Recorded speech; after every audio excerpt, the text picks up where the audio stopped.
Hi everyone, I'm going to be showing how to do a mountain landscape tutorial, and in this I'll be using some Strathmore 140 pound paper.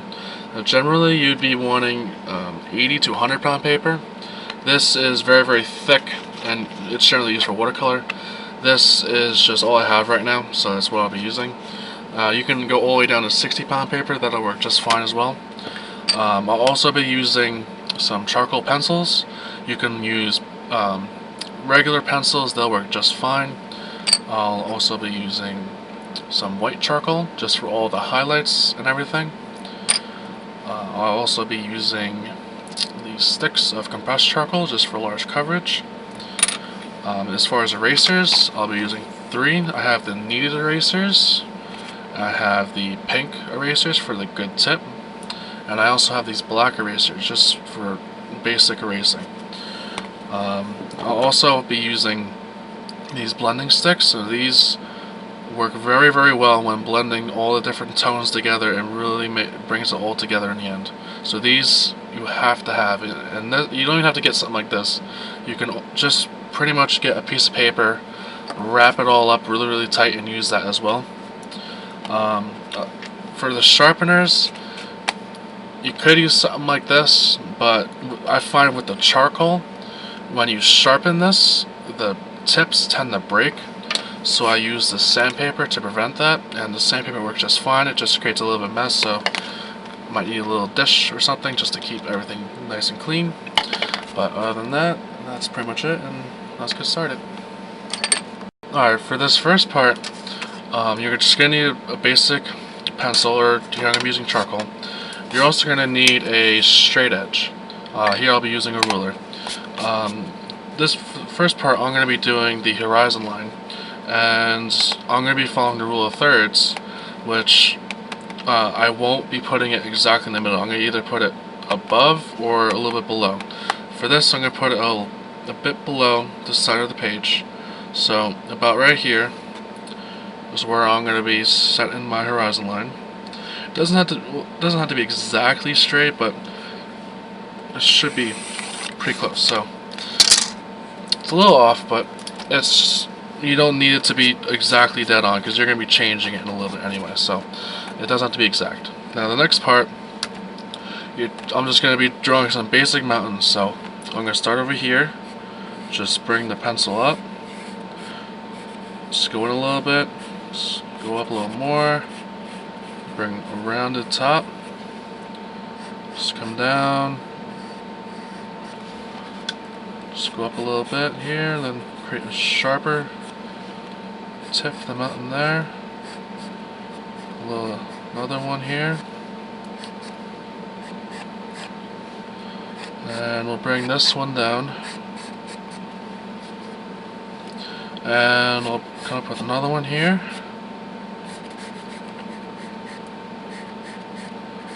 Like that, and then another tip.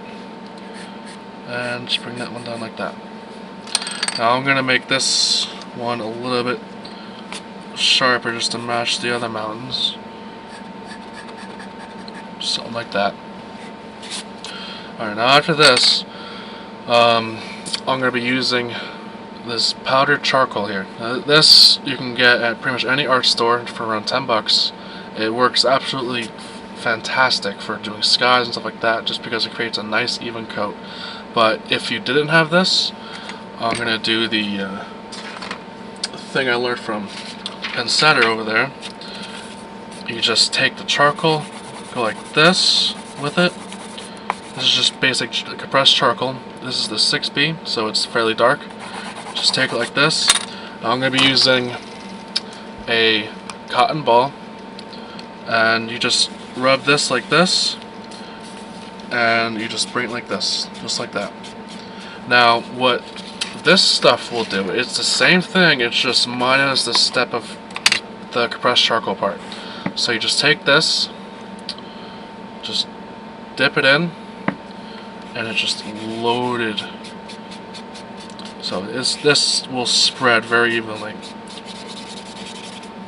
You just keep adding, and you just keep blending until you get a nice general coat. Don't worry if you go over the mountains a bit, because you're going to be adding more detail to it anyway.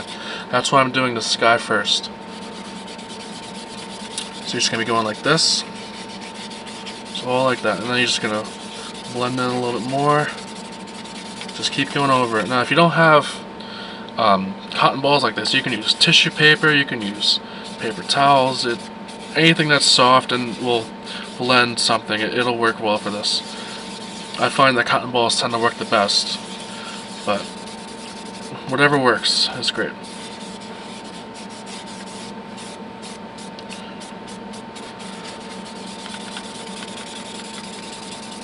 So alright, so you just got something like that here. Then the next thing I'd do would be just to redefine these mountains again, so you don't lose where they were.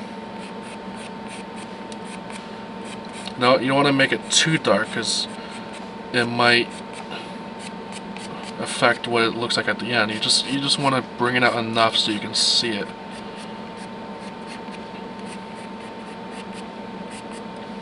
Alright, so after that, you're going to be doing the basic lines going down the mountain to show where the cliffs are and things like that. So there's no general guideline on how to do this. It's just all random. It's just how you prefer to do it. So I'm going to start over here like that, and I just break off these points and I just start just with these crazy lines. You can go as crazy as you want with these. So it doesn't matter how you do it. You can even break off some of these lines here and go over and down again. It's whatever you want. So you can go over here, something like this. Now I'm going to speed this next part up and we'll come back and see how it comes out.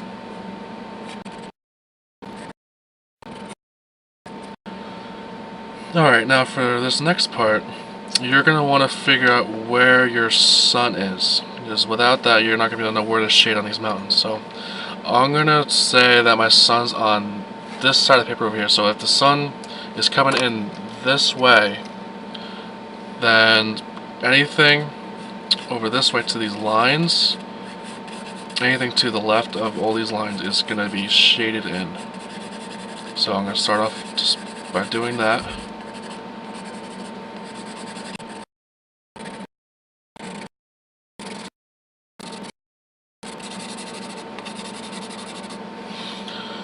Alright, now that's just the basic shading. After that, you can start bringing this in and just start going over this a little, and it'll just bring all the tones together, bring a nice even coat. Just makes it look nice when it's all done. So you can just keep going over and over it with this, and it'll just make a really, really nice finish. Alright, I'm going to go ahead and add some more darker tones to these mountains. I'm also going to shade the other side a little bit just to give it a little more color in the end.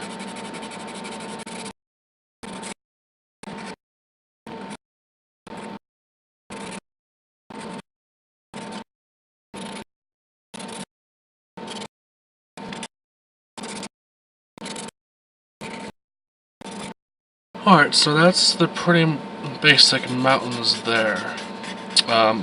As you can see, I defined these lines again as they're coming down. I also darkened them a bit to show that when the sun comes in, that they'll get really dark right behind those cliffs right there.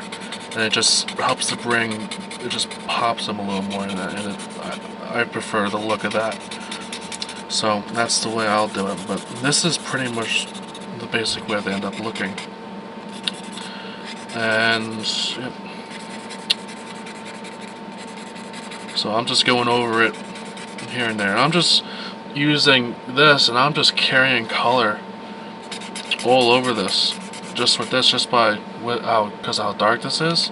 Just going over everything and just carrying color to even the white sides of the mountains. I'm just darkening them in a bit too, just to give the mountains a better feel.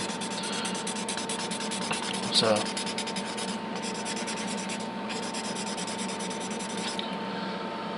Alright, so I went ahead a little bit. I started doing the beach here. I started doing some trees up here. I also started doing some of the reflections of the mountains here.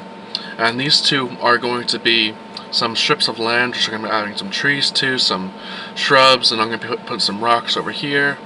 And I'm going to be starting a river over here.